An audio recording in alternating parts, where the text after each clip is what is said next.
दर्शक हो, आता पाहणार आहोत एक महत्त्वाची बातमी। स्वप्नगंधा सोनवणे यांना विद्यापीठाकडून PhD पदवी प्रदान करण्यात आली आहे।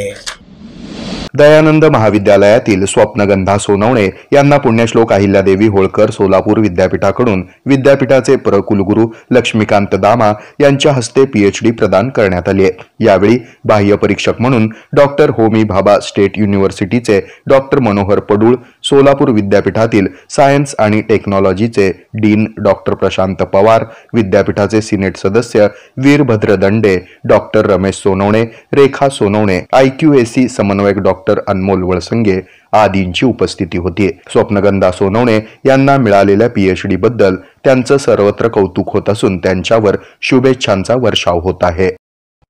हे आहे मेट्रोकास्ट केबल नेटवर्क आणि आपण पाहत आहात द न्यूज प्लस बरच काही।